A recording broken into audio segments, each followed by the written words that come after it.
Well, good morning. Here it is, May 20th. I'm Tim Barnes, Marion County Extension Educator.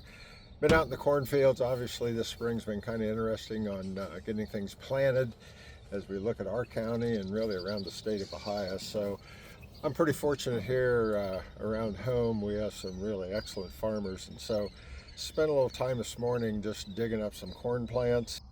Kind of our first window of planting was back in the middle of April.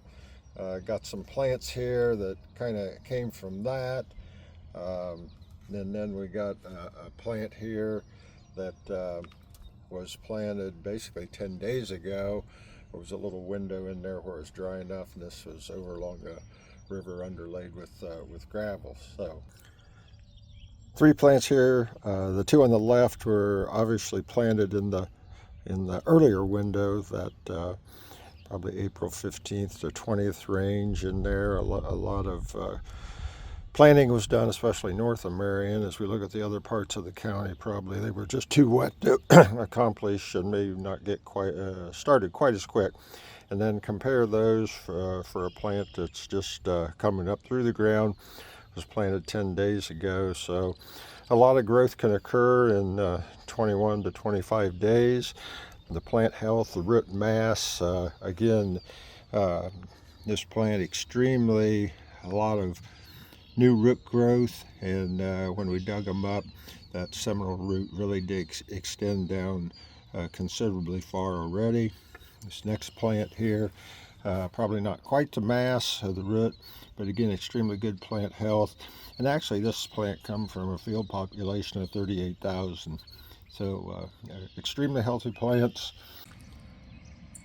Well, here's my final 2 plants for this week, and again, very similar to those we've already looked at.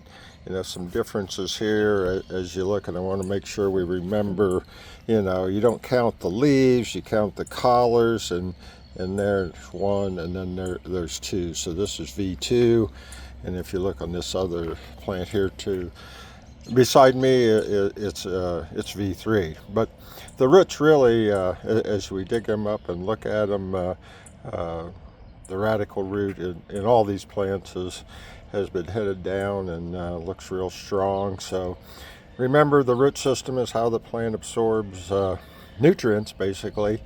And so we want to make sure it's good and sound. Found very, very little disease. I think I saw 1 plant that maybe had a little insect damage, but weed control is excellent. So right now our crop, although some of it obviously is not in the ground, that it is, has progressed very nicely. Talk to you next week.